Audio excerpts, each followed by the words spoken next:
Hi friends, நான் உங்கள் இந்திரா பேசுகிறேன்.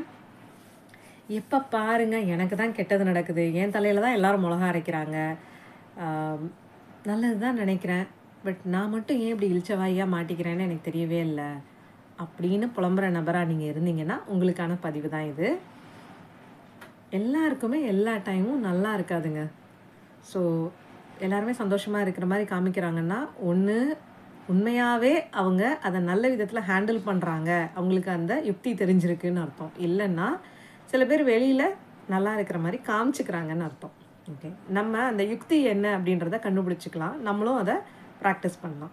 ஸோ இது ப்ராக்டிஸ் பண்ண தான் நம்மளுக்கு இது பழக்கமாகும், ஞாபகம் வச்சுக்கோங்க. ஸோ எது பண்ணக்கூடாது, எது பண்ணலாம் அப்படின்றத நம்ம இங்கே பார்க்க போகிறோம் இன்றைக்கி பதிவில். அதாவது எந்த ஒரு கெட்ட விஷயம் நடக்குதுன்னாலோ, இல்லை நெகட்டிவாக ஃபீலிங்ஸ் வருது, இல்லை நெகட்டிவ் இமோஷன்ஸ் வருது அப்படின்னாலோ நம்ம என்ன பண்ணக்கூடாது அப்படின்னா அதோட ரொம்ப தொடர்பு கொண்டு இருக்கக்கூடாது. Don't connect emotionally. ரொம்ப ஓவராக கனெக்ட் பண்ணி அதை அப்படியே பர்சனலாக மனசுக்குள்ளே எடுத்து அழுது ட்ராமா பண்ணி அந்த மாதிரி ரொம்ப ஓவர் இமோஷனல் ஆக வேண்டாம். ஓகே, ஸோ கொஞ்சம் தள்ளி நின்று பார்க்கணும். எக்ஸாம்பிளுக்கு பார்த்திங்கன்னா, ஒரு படம் பார்க்குறப்பயே ஹீரோவுக்கு ஏதாவது கஷ்டம் அப்படின்னா நம்ம இங்கேருந்தே எப்படி உணர்ச்சி வசப்படுறோம் இல்லையா, அந்த அளவுக்கு கனெக்ஷன் தேவையில்லை. அதே மாதிரி தான் நம்ம லைஃப்பில் ஒரு விஷயம் நடக்கிறப்பையும், இப்போ நம்ம ரோட்டில் போயிட்டுருக்கோம், டிராஃபிக்கில் இருக்கோம், ஒருத்தர் நம்மளை திட்டிட்டு போயிட்டார்னா பதிலுக்கு திட்டி அந்த சண்டை தான் பெருசாகும். அதை விட்டுட்டு சாரிண்ணா அப்படின்னு ஒரு வார்த்தை நம்ம சொல்கிறதுனால நம்ம குறைஞ்சிட போதில்லை. அந்த இடத்துல அவரும் எதுவும் பேச மாட்டார், போயிடும். ஆனால் இந்த 2 பேரும் திட்ட ஆரம்பித்தோன்னா அன்றைக்கி நாள் பூரா போச்சு. ஓகே, ஸோ இதில் எப்படின்னா நம்ம எப்படி பதில் கொடுக்குறோம், அதை எப்படி நம்ம கையாளுறோன்றது தான். ஓகேங்களா? ஸோ இது இதெல்லாம் ஒரு சின்ன சின்ன எக்ஸாம்பிள்ஸ். இப்போ நம்ம லைஃப்பில் நடக்கிற விஷயத்துலையும் இந்த மாதிரி நடக்குது அப்படின்னா ரொம்ப இமோஷனல் ஆக வேண்டாம், பதிலே சொல்லாமல் கொஞ்சம் சைலண்ட்டாக இருக்கலாம். ரெண்டாவது, அது நடக்கக்கூடாது, இது நடந்துடக்கூடாதுன்னு உங்களுக்கு தோணுச்சு அப்படின்னா தயவு செஞ்சு அந்த மாதிரி நினைக்கிறத விட்டுருங்க. ஏன்னா நீங்கள் நடந்துடக்கூடாதுன்னு நினச்சாலும் அது நடக்கும், நடந்துடணும்னு நினச்சாலும் நடக்கும். ஏன்னா நினைக்க அது நடக்க ஆரம்பிச்சிடும். எதை நீங்கள் கவனிக்கிறீங்களோ அது நடக்க ஆரம்பிச்சிடும். ஸோ தேவையில்லாத விஷயங்கள் நடக்கக்கூடாதுன்னு கூட நீங்கள் நினைக்க வேண்டாம். 3வது விஷயம், ஏதாவது ஒரு விஷயம் தப்பாக நடந்துருச்சு, நெகட்டிவாக ஏதோ ஒரு விஷயம் உங்களுக்கு நடந்துருச்சு அப்படின்னா அதை திரும்ப திரும்ப திரும்ப நினச்சும் பார்க்காதீங்க, யார்கிட்டையும் சொல்லவும் செய்யாதீங்க. சில பேருக்கு ஒரு பழக்கம் இருக்குது, காலையிலேருந்து நைட்டு வரைக்கும் நடந்த விஷயத்தெல்லாம் ஒரு 10 ஃப்ரெண்ட்ஸ் வச்சுருப்பாங்க. அந்த 10 ஃப்ரெண்ட்ஸ்கிட்டையும் சொல்லுவாங்க. நல்ல விஷயமா இருந்தாலும் சரி, நல்லா இல்லாத விஷயமா இருந்தாலும் சரி. அதையும் எப்படி சொல்லுவாங்கன்னா அதே இமோஷனலோட சொல்லுவாங்க. அவ்வளோ ஸ்டோரி ரைட்டிங்கோட இமோஷனோட டீட்டெயில்டாக சொல்லுவாங்க.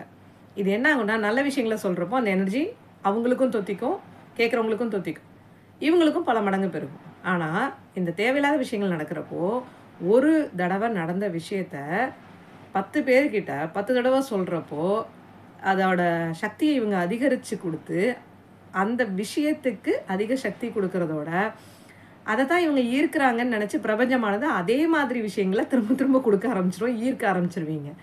அப்போது இது என்னை எல்லாரும் ஏமாளி ஆக்குறாங்க அப்படின்றது இல்லை, நம்ம தான் நம்மளை ஏமாளி ஆக்கிக்கிறோம். ஏன்னா அந்த மாதிரி விஷயத்த அடிக்கடி நினச்சி பார்த்து நம்ம அந்த மாதிரி ஆக்கிக்கிறோம் அப்படின்றத ஞாபகம் வச்சுக்கோங்க. Don't connect emotionally, don't resist emotionally, don't repeat emotionally. இதுதான் இந்த 3 செய்ய வேண்டாம்.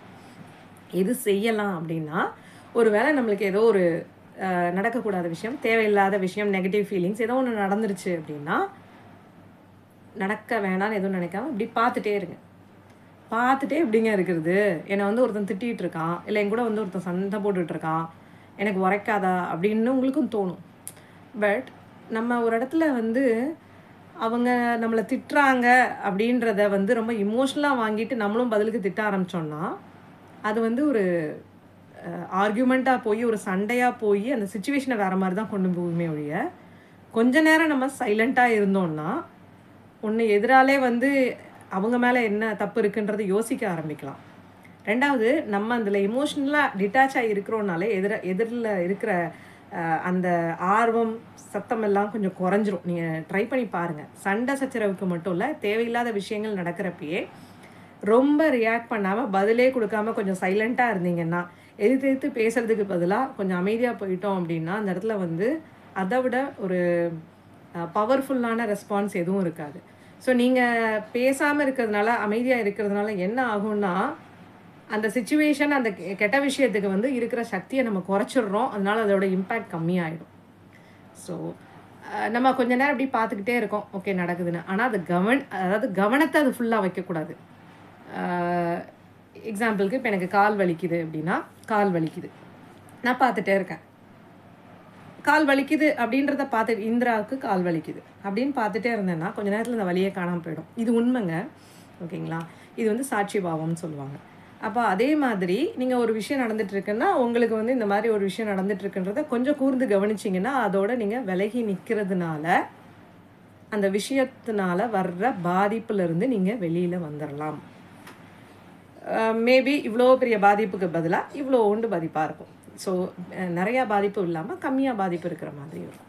Okay fine. இப்போ இன்னொரு விஷயம் என்ன பண்ணலாம் அப்படின்னா, இதெல்லாம் முடித்ததுக்கப்புறம் நம்மளுக்கு நல்ல விஷயங்கள் இப்போ இவ்வளோ நடந்தும் நம்ம நல்லா தான் இருக்கோம். ஸோ ஆண்டவா உனக்கு நன்றி, இந்த அளவுக்கு என்னை நல்ல விதத்தில் வச்சுருக்கிறதுக்கு அப்படின்னு ஆண்டவனை நம்புகிறவங்க ஆண்டவனை சொல்லலாம், பிரபஞ்சத்தை நம்புகிறவங்க பிரபஞ்சத்தை சொல்லலாம். ஸோ நம்ம நல்லா இருக்கோம், ஏதாவது நல்ல விஷயம் நடந்திருக்கும், நல்ல வேலைக்கு இதோட தலைக்கு வந்தது தலைப்பாகையோட போச்சுன்னு சொல்லுவோம் இல்லையா, அந்த மாதிரி இதோட முடிஞ்சதே அப்படின்னு ஒரு நன்றியை சொல்லிட்டு அந்த சிச்சுவேஷனையோ அந்த எனர்ஜியோ மாற்றிக்கிறது ரொம்பவே நல்ல விஷயமா இருக்கும்.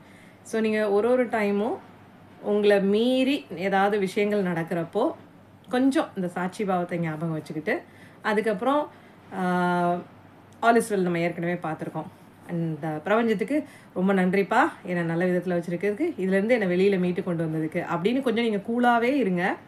அந்த விஷயத்தில் உங்களுக்கான பாதிப்பு எதுவுமே இருக்காது. அண்ட் நீங்கள் இந்த எனர்ஜியில் இருக்க இனிமேல் உங்களை இந்த மாதிரி விஷயங்கள் பாதிக்கிற கவுண்ட் வந்து கம்மியாகிக்கிட்டே இருக்கும். அண்ட் நீங்கள் சந்தோஷமாக இருந்துகிட்டே இருக்கலாம். ஸோ இதுதான் பெரிய மனுஷங்க சில பேர் எப்பயுமே சந்தோஷமாக இருக்காங்கன்னா இந்த யுக்தியை ஃபாலோ பண்ணி தான் அவங்களாம் சந்தோஷமாக இருக்காங்க. நாமளும் இதை ட்ரை பண்ணி பார்ப்போம். உங்களோட எக்ஸ்பீரியன்ஸ் என்ன அப்படின்றத இங்கே ஷேர் பண்ணுங்கள். தேங்க்யூ.